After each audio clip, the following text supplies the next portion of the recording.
Olá, meus amores. Seja bem-vindo ao canal Motivação Borboleta. Existem pessoas que precisam romper com namoros que são terríveis, desastrosos. Aquela pessoa só faz mal a você sabe disso, mas você tem um vínculo com ela, você tem necessidade afetiva, você não consegue romper aquele namoro. Então, de repente, você se encoraja, você fica com tudo claro diante de você, essa pessoa não me faz bem, eu não posso me casar com essa pessoa, porque se no tempo do namoro já está assim, imagina na época do meu casamento, depois no meu tempo de casado, vai virar um inferno pior ainda do que já é. Aí você se encoraja, motivado por pessoas que estão ao seu lado, a romper. Aí é terrível no dia que você rompe. O sofrimento é cruel dentro de você. Parece que você nunca mais vai se recuperar, que você só pensa naquela pessoa. Por quê? Porque apesar dela te fazer tão mal, você tem um vínculo doentio com ela, de dependência afetiva. Você sabe que ela te faz mal, mas você não sabe viver sem ela. Aí você começa a dar passos. A primeira semana é horrível. Você sofre, você chora, você não pode ouvir a música, você não pode sentir o cheiro, você não pode ver aquele pedacinho de não sei o que ele esqueceu lá na sua casa, que tudo aquilo é terrível. Mas de repente você começa a dar passos de libertação. É como se você estivesse andando na direção de uma terra que só vai te fazer bem.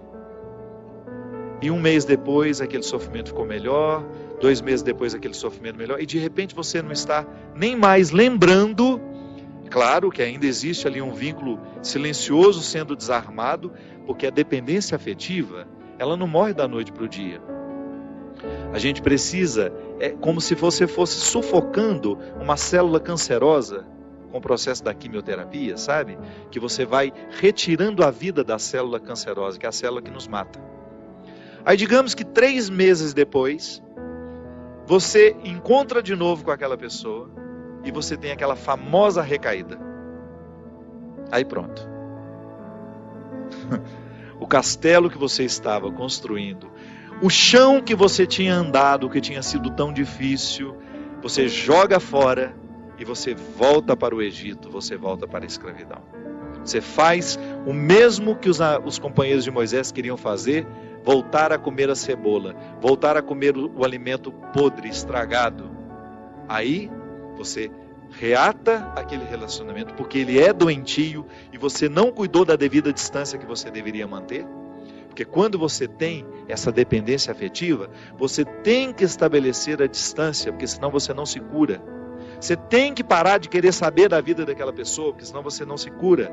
Você precisa parar de ficar fuçando o Facebook dela, porque senão você não se cura. Você precisa parar de ficar investigando a vida. Onde que ela foi? O que ela está? Você tem que cessar todos os pontos que podem lhe fazer querer voltar para o Egito.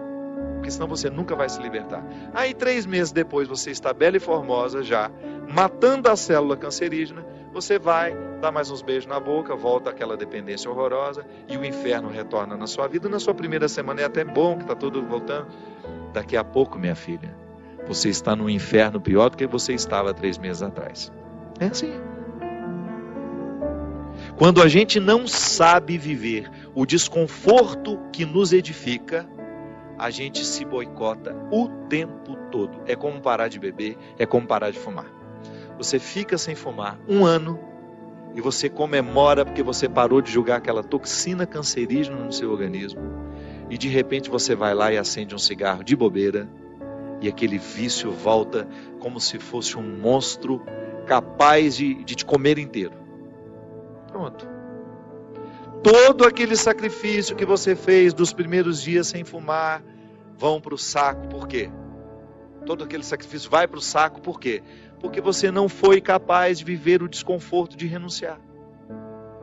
Minha gente, é impressionante como essa mão de Deus nos auxilia assim, nos fazendo conscientes do que nós precisamos romper na nossa vida. São situações que a gente precisa estabelecer limites para elas, porque senão a gente não vai ser curado nunca.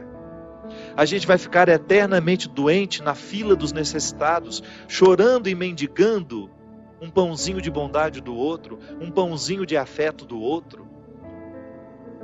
Pelo amor de Deus, nós não fomos feitos para isso. Nós não fomos feitos para ficar arrastando dependentes afetivamente dos outros. A gente foi feito para amar. E o amor só tem sentido na nossa vida se for para nos edificar, se for para nos ajudar a atravessar o desconforto do deserto. Caso contrário, ele não faz sentido. Esse pseudo-amor, esse falso amor que às vezes a gente diz sentir um pelo outro, que não nos ajuda nos desconfortos do deserto. Eu preciso viver os meus desertos, você precisa viver os seus. E os verdadeiros amigos são aqueles que reconhecem os desertos que o outro precisa passar e fala: isso mesmo. Vamos passar por esse deserto porque você precisa dele. Agora, a Poliana, ela quer aquela vida feliz, ordenada. Lembra daquela personagem? A Poliana, onde tudo era o jogo do contente, né? Para com isso. Assassine esse instinto infantil que existe dentro de você, que lhe faz ter medo dos desconfortos da vida. O desconforto da vida, quando bem vivido, ele só nos torna melhores. Tira essa máscara de coitadinha que você gruda na sua cara para os outros terem eternamente pena de você. Você só perde tempo na vida assim. Que bobagem! Deus nos segura na nossa mão, é para a gente ter condições de atravessar esse deserto. Não é para ficar recaindo eternamente e voltar a comer as cebolas do Egito, porque a gente teve dó de nós, porque a gente teve dó do outro, não. A caminhada é para frente que se vai. E chega um momento, quando Moisés chega diante de Deus e fala: agora você resolve essa situação, porque eu não sei mais o que fazer. Já construíram um bezerro de ouro no meio do caminho, já arrumaram confusão, já estão adorando até outras situações, então nem lembrando que o Senhor existe. Eles só não voltam porque está longe demais. Mas retornam de outra maneira. Não retornam na geografia. Sabe? Eles não voltam geograficamente porque estava longe já do Egito. Eles morreriam no meio do caminho. Mas não voltavam geograficamente, mas voltavam afetivamente. Porque às vezes a gente já ultrapassou o território da nossa escravidão físico. Eu já saí da cadeia, mas a cadeia não saiu de mim. É assim que funciona. Eu já dei os passos na direção da minha liberdade, mas eu não fiz a conquista da minha liberdade. Eu não decretei a conquista da minha liberdade.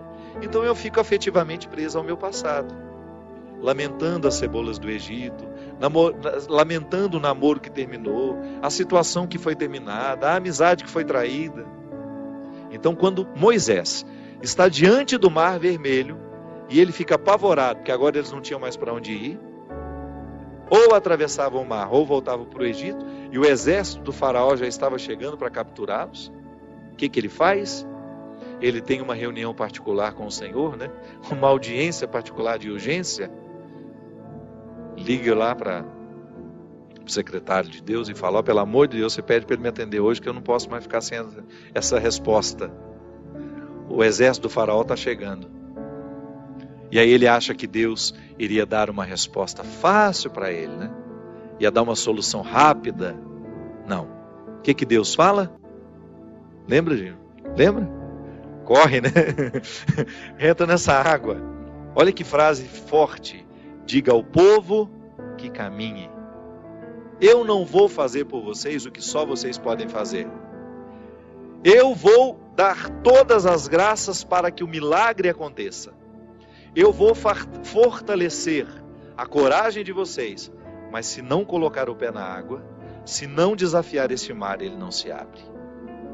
E foi o que o povo fez. Moisés à frente, certamente, cheio de medo também, né? Ai, meu Pai de misericórdia, o que vai acontecer agora? Quando ele começou a entrar, a colocar os pés na água, Deus faz a sua parte. Minha gente, a nós nem importa se isso aconteceu dessa maneira mesmo. A nós interessa é o fato de que Deus faz diariamente isso na nossa vida. Sempre que eu me encorajo a vencer os mares que me desafiam, eu estou exercendo o cuidado de Deus na minha vida. Sempre que eu me encorajo a colocar o pé no mar que me ameaça, eu estou cumprindo a parte da promessa de que Ele estará sempre ao meu lado. Você faz a mesma coisa.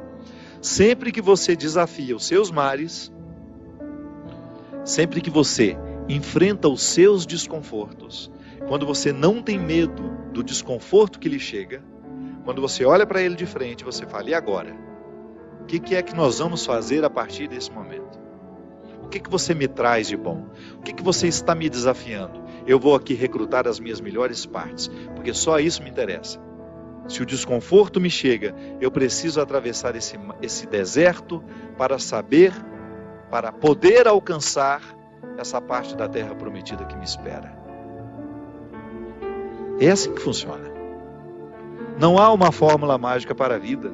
Ainda que a gente não acreditasse em Deus, nós teríamos de viver os desconfortos que nos fazem crescer.